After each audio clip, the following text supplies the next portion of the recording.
اس سے پہلے کہ میں سورۃ العصر کے بارے میں کچھ عرض کروں، چند باتیں تمہیدی طور پر جان لیجیے۔ نمبر ایک،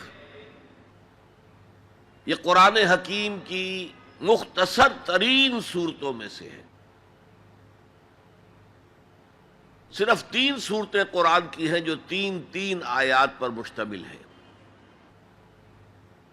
سورۃ العصر، سورۃ الکوثر، سورۃ النصر۔ 3 سے کم آیات پر کوئی سورت مشتمل نہیں ہے، تو 3 سب سے چھوٹی صورتوں میں سے ایک سورۃ العصر ہے۔ نمبر 2 یہ کہ یہ قرآن حکیم کی اولین صورتوں میں سے ہے۔ قرآن کا اسلوب یہ ہے جو سورہ ہود میں بیان ہوا، کتاب احکمت آیاتہ ثم فصلت من لدن حکیم خبیر۔ یہ ایک ایسی کتاب ہے کہ جس کی آیات پہلے محکم کی گئیں اور پھر ان کی تفصیل بیان کی گئی اس ذات کی طرف سے جو حکیم اور خبیر ہے۔ ابتدا میں قرآن مجید کی چھوٹی چھوٹی صورتیں، لیکن یہ چھوٹی چھوٹی صورتیں مضامین کے اعتبار سے، حکمت کے اعتبار سے، ہدایت کے اعتبار سے اس محاورے کے مانند ہے کہ دریا کو یا سمندر کو کوزے میں بند کر دیا جائے۔ تیسری بات یہ کہ یہ قرآن حکیم کی جامع ترین صورت ہے۔ میرے انداز بیان کو پہچانیے، پہلے میں نے کہا یہ قرآن مجید کی مختصر ترین صورتوں میں سے ایک ہے، پھر میں نے عرض کیا یہ قرآن حکیم کی اولین صورتوں میں سے ایک ہے، اور اب میں کہہ رہا ہوں یہ قرآن حکیم کی جامع ترین صورت ہے۔ قرآن مجید کا موضوع ہے ہدایت۔ الف لام میم ذالک الکتاب لا ریب فیہ ھدی للمتقین۔ رمضان مبارک کی عظمت کے بارے میں بیان کیا، شہر رمضان الذی انزل فیہ القرآن ھدی للناس وبینات من الھدی والفرقان۔ قرآن سائنس کی کتاب نہیں ہے، اگرچہ سائنٹیفک ریفرنسز قرآن میں ہیں۔ قرآن تاریخ کی کتاب نہیں ہے، قرآن فلسفے کی کتاب نہیں ہے، یہ کتاب ہدایت ہے، فکری ہدایت، عملی ہدایت۔ اور وہ ہدایت جو ہے اس سورہ مبارکہ میں مختصر ترین الفاظ کے اندر سمو دی گئی۔ چنانچہ میں یہاں آپ کو امام شافعی رحمۃ اللہ علیہ کے 2 قول سنانا چاہتا ہوں جو اس سورہ مبارکہ کے بارے میں ہے۔ آپ نے فرمایا لو تدبر الناس هذه السورہ لوسعتهم۔ اگر لوگ صرف اس ایک سورت پر تدبر کریں، غور کریں، سوچیں، فکر کریں تو یہ ان کی ہدایت کے لیے کافی ہو جائے۔ اس سے بھی زیادہ بڑا قول جو مفتی محمد عبدہ نے اپنی تفسیر پارہ عم میں بیان کیا ہے، لو لم ينزل من القرآن سواها لکفت الناس۔ اگر قرآن میں سوائے اس ایک سورت کے اور کچھ نازل نہ ہوتا تب بھی لوگوں کی ہدایت کے لیے کافی تھی۔ اسی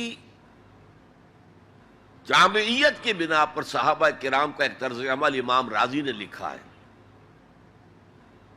کان الرجلان من اصحاب النبی صلی اللہ علیہ وسلم اذا التقیا لم يتفرقا حتى يقرأ احدهما على الاخر سورة العصر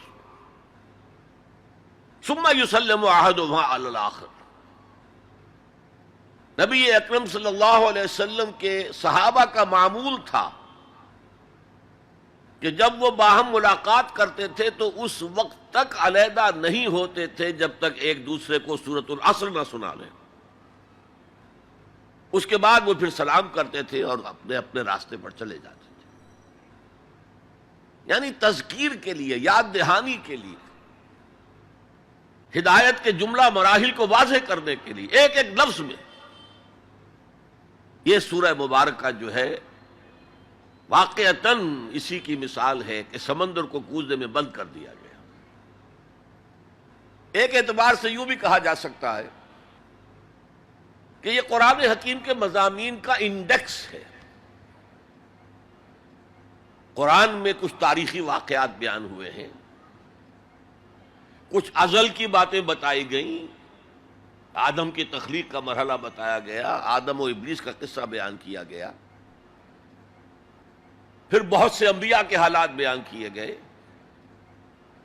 پھر ہمیں آخرت کی خبریں دی گئیں۔ ان سب کی طرف اشارہ ہو گیا والعصر، زمانہ گواہ ہے، ان الانسان لفی خسر الا الذین آمنوا۔ اب یہ ایک بہت بڑا عنوان ہے قرآن کے مضامین کا، بہت جامع عنوان، آمنوا، کن کن چیزوں پر ایمان، کس انداز میں ایمان، یہ تشریح قرآن میں ملے گی آپ کو مکی صورتوں کے اندر۔ وعملوا الصالحات، تیسرا مضمون کیا ہے؟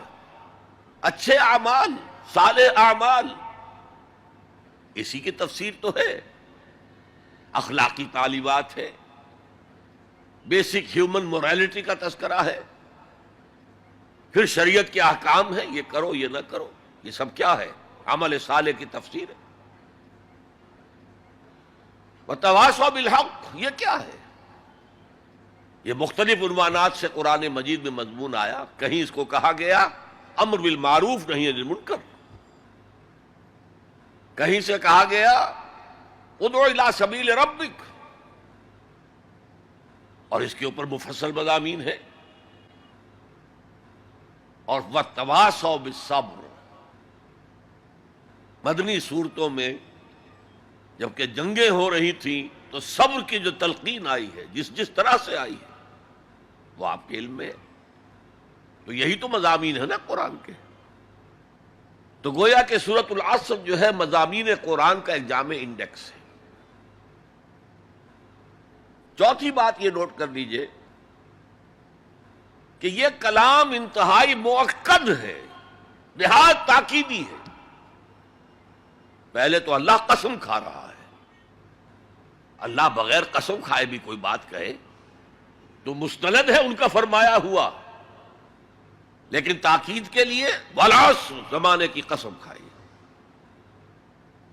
ان الانسان لفی خسر، ان تاکید کے لیے، لفی لام پھر تاکید کے لیے، خسرن تفخیم کے لیے، معمولی خسارہ نہیں، 1000 2000 لاکھ 2 لاکھ کروڑ 2 کروڑ کا خسارہ نہیں، بہت بڑا خسارہ، تاکید کی انتہا ہے۔ هي الحلقات تحفظني بآيات من القرآن، هي الحلقات تملأني بحب المصطفى